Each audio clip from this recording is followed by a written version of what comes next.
gente fala agora de um executivo aqui de Joinville que assumiu uma função importante. A gente está falando do José Tadeu Cheste, que é diretor-geral do Hospital Dona Helena aqui de Joinville, que é o representante de Santa Catarina na Associação Nacional de Hospitais Privados. E ele está ao vivo conosco por telefone neste pós-feriado de Natal para conversar sobre esse e outros desafios do setor. José, bom dia, prazer tê-lo conosco aqui na programação da Jovem Pan, bem-vindo. Bom dia a você e todos os seus ouvintes, um grande prazer participar deste momento, né, nesse intervalo entre Natal e Ano Novo, né, sempre é bom, é um momento de reflexão, falar desses assuntos ligados à saúde, fazer as pessoas refletirem, sempre é muito importante, né, muito obrigado aí pela oportunidade. Senhor José, a gente sabe que os desafios são muitos, principalmente nesse setor na área da saúde. Os hospitais privados abrangem, né, aqui em Joinville, uma parcela significativa de clientes. Só no Dona Helena, por exemplo, tem mais de 120 mil pessoas que usam esses planos parceiros. Como é que o senhor está avaliando, né, as tendências dessas unidades no mercado de forma geral? Então, o Dona Helena ele foi crescendo junto com a cidade de Joinville. Então, ao longo dos anos, o hospital ele foi ampliando as suas instalações, oferecendo mais serviços, e não poderia ser diferente, né? Como você bem falou, os hospitais privados hoje eles detêm uma parcela importante da população, do atendimento à população, até para desafogar, né, a saúde pública. Então, é muito importante que os hospitais eles se aperfeiçoem, ampliem suas estruturas, ofereçam mais serviços, adquiram mais equipamentos, né, para que a gente possa realmente contribuir para que a população tenha uma assistência de qualidade. Acho que esse é o nosso maior desafio. O senhor tem experiência na área da saúde há pelo menos 25 anos, né? E quando a gente vê toda essa transformação na área da saúde com a tecnologia, a gente ouve até falar, né, que olha, os planos de saúde um dia talvez vão acabar aqui no Brasil.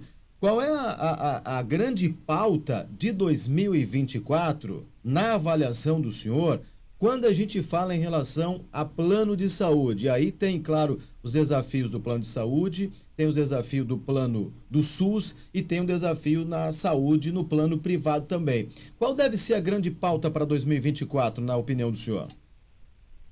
Olha, nós passamos por um momento de grande transformação. A gente nós estamos ainda vivendo reflexos da pandemia, né? Então, as operadoras de saúde sofreram muito com o aumento da sinistralidade ao longo desses últimos 3 anos, principalmente.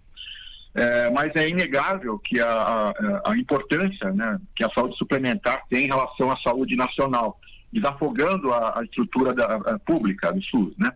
Em Joinville, em especial, a gente tem uma saúde pública de muita qualidade, então isso contribui muito para que a população possa ter um atendimento compatível com a sua necessidade.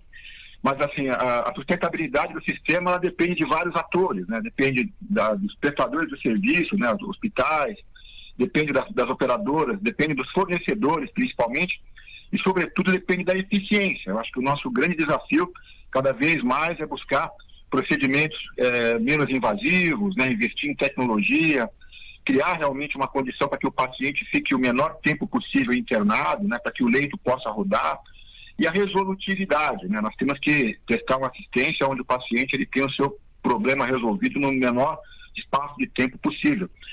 E falando em saúde pública e privada, eu destacaria ainda a necessidade de ter um prontuário único. Eu acho que esse é um grande desafio que nós temos, porque muitas vezes o paciente hoje ele está sendo atendido no hospital público, amanhã ele entra numa empresa, ele passa a ter a atenção pela saúde suplementar, e as informações elas acabam não conversando, né, do público com o privado. Acho que isso é um desafio importante que nós temos aí pela frente no sentido de tecnologia, para poder tornar um prontuário único, na medida em que, independentemente de onde o paciente estiver sendo atendido, ele possa ter a sua informação atualizada em tempo real. Acho que isso é um desafio importante também, além dos investimentos, né?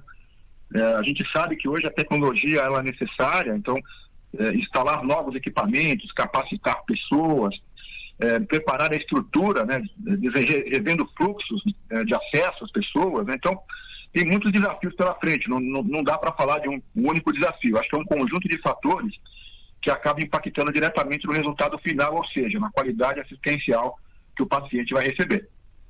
Seu José, antigamente, né, até pouco tempo atrás, a média ali de tempo de um paciente internado era de 6, 8 dias, às vezes, dependendo do caso, até um pouquinho mais. E a média de permanência de pacientes internados na rede privada, neste ano, caiu para 4 dias.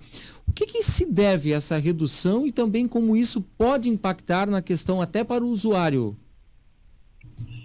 Então, eu acho que uma grande parte disso se deve ao avanço tecnológico. Hoje nós temos equipamentos, né, procedimentos menos invasivos, né? Eu cito, por exemplo, como as cirurgias através de câmera, de vídeos, né, que evitam que o paciente ele faça um procedimento que ele fique mais tempo internado.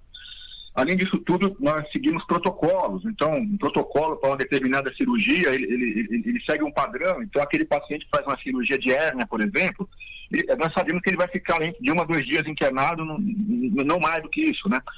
Então, eu entendo que a eficiência, né, essa busca de eficiência, né, no tratamento, ela contribui para a redução da permanência do paciente. Isso é importante porque nós conseguimos fazer o leito girar mais vezes. Então, o mesmo leito que eu atenderia, por exemplo, 5, 6 pacientes no mês, nós conseguimos atender 10 pacientes no mês, né? Então, isso faz com que a gente tenha um ganho de produtividade, possa atender, inclusive, mais pacientes.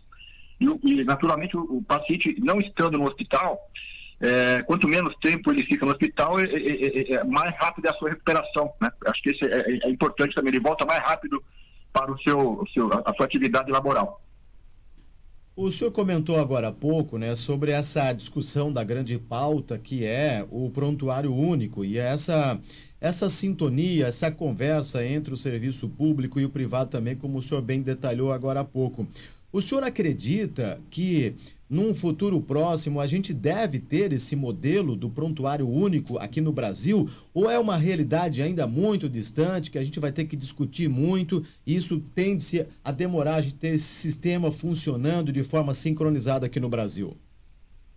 Eu entendo que nós estamos muito próximos disso. Eu acho que a tecnologia para isso ela já existe, né? Nós temos a inteligência artificial, nós temos toda uma capacidade de integrar os sistemas público e privado.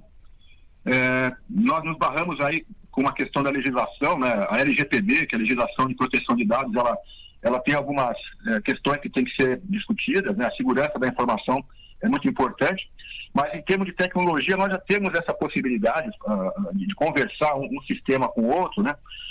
O mais importante é que a gente consegue ser muito mais resolutivo se a gente tem acesso às informações de maneira mais rápida, né? A gente evita exames desnecessários, a gente facilita o diagnóstico.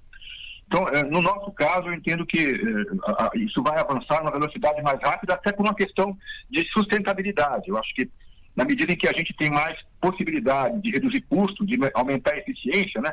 Isso é uma condição natural que nós vamos avançar rapidamente. Essa é a minha expectativa. Seu José, qual é a sinergia existente, na opinião do senhor, nessa contribuição da rede de hospitais privados em parcerias com a rede pública? Porque muitas vezes a gente sabe que são essas unidades que conseguem dar um atendimento mais amplo por meio de convênios de quem está dependente do SUS, né? Acho que a cooperação é fundamental, até porque o paciente é o mesmo, né? Como eu falei há pouco, hoje ele pode estar sendo atendido por um hospital privado, amanhã ele pode continuar o tratamento no hospital público e vice-versa. Então, eu entendo que a troca de indicadores, né, é muito importante, você comparar um tipo de doença, a resolutividade que tem na rede pública com a rede privada. Eu acho que a colaboração e a contribuição entre a rede pública e a rede privada é muito importante, inclusive temos modelos de gestão de hospitais públicos que são gerenciados por instituições privadas, né, as chamadas organizações sociais de saúde. Então, eu entendo que cada vez mais vai haver uma aproximação entre o público e o privado por uma questão de sinergia, por uma questão de sustentabilidade e, sobretudo, por uma questão de oferecer uma assistência de qualidade. O paciente não importa se é público ou privado, o importante para ele é ter o seu problema resolvido, né? Então, a gente tem cada vez mais que se aproximar. Eu ressalto mais uma vez que essa parceria entre o público e o privado é fundamental para a sustentabilidade do sistema de saúde nacional, não apenas aqui em Joinville, mas em todo o país. Por isso que instituições como a ANAP, elas contribuem para essa aproximação, para essa sinergia. Tadeu, como é que o senhor avalia a questão da telemedicina? É um campo a ser explorado ainda? Sim, a telemedicina, eu diria para você que a pandemia, ela acelerou o processo, né? A telemedicina já é uma realidade, a gente já tem diversas especialidades que são atendidas via remotamente. Eu entendo que a pandemia, ela acelerou isso. O que a gente precisa ter apenas é um cuidado, né? Porque a população ainda não está acostumada, né? A população ainda está acostumada a se deslocar até o local de saúde. A gente tem que criar realmente os protocolos, a gente tem que criar as condições para que a telemedicina também tenha a resolutividade que se espera dela, né? Quando você senta na frente de um computador, de um celular e conversa com uma outra pessoa, é diferente do contato presencial, onde o médico está vendo o paciente cara a cara, né? Então nós temos que vencer algumas questões ainda culturais, né? Mas eu entendo que a telemedicina, na realidade, ela veio para ficar e ela veio para complementar, ela não vai substituir o atendimento presencial, mas ela vai complementar principalmente aqueles atendimentos de menor complexidade, né? Evitando o deslocamento do paciente e inclusive a concorrência com pacientes mais complexos que estão numa emergência, por exemplo, aguardando atendimento. Senhor José, além da telemedicina, também muito se fala agora, principalmente nos últimos tempos, sobre a inteligência artificial, né? Como é que o senhor tá vendo essa introdução sobre a inteligência artificial na medicina? Olha, a inteligência artificial também é uma realidade. Nós no Dona Helena, inclusive, já utilizamos uma parte dos dados que nós temos dos nossos pacientes para planejar determinadas ações, para os nossos especialistas médicos avaliam, inclusive, ajustes, né, em protocolos, em padronização de medicamentos, né? Então, a inteligência artificial, ela cada vez mais vai proporcionar um atendimento personalizado, né? Porque dependendo do dado que o paciente vai gerar referente ao seu histórico, né? O médico vai poder dar um tratamento personalizado para ele de acordo com o perfil do que o paciente precisa. Então, cada vez mais a medicina ela vai se tornar uma medicina personalizada. E a assistência e a inteligência artificial ela vai nos ajudar a interpretar os dados de maneira que o paciente ele possa ter um tratamento compatível com a sua necessidade. Nós podemos ter a mesma altura, o mesmo peso, o mesmo histórico, mas o nosso organismo ele trabalha de maneira diferente, né? Então, eu acho que isso vai ser fundamental, inclusive para ações preventivas, né? Junto aí para evitar que novas pandemias surjam e tratamentos de doenças que hoje exigem um deslocamento do paciente até o hospital, eles sejam feitos remotamente dentro da sua própria casa, né? Hoje já temos tecnologia para isso. Eu acho que esse é o nosso futuro, cada vez mais tirar o paciente do hospital para que ele possa fazer o seu tratamento dentro da sua casa, né? Com acompanhamento e com todos os cuidados que tem que ser realizados, mas sem necessariamente ele estar presente numa unidade de saúde. José Tadeu Cheste, diretor-geral do Hospital Dona Helena de Joinville, agora representante de Santa Catarina na Associação Nacional de Hospitais Privados. Tadeu, muito obrigado pelo bate-papo, sucesso para você no novo compromisso lá e certamente Santa Catarina, a nossa região, estão muito bem representadas com a presença do senhor nessa importante associação. Eu agradeço a oportunidade e aproveito também para desejar um ano de 2024 repleto de saúde, né, e grandes realizações. Nós temos aí muitas coisas a fazer, mas tenho certeza que nós estamos no caminho certo, buscando realmente aí a sustentabilidade do sistema de saúde, não só para Joinville, mas para todo o nosso país. A saúde realmente é uma prioridade e a população precisa também ter cada vez mais a conscientização do seu papel na prevenção. E os órgãos de imprensa, como a Jovem Pan, contribuem muito para divulgando essas informações para conscientizar a nossa população. Muito obrigado, então, e feliz 2024 a todos. Grande abraço.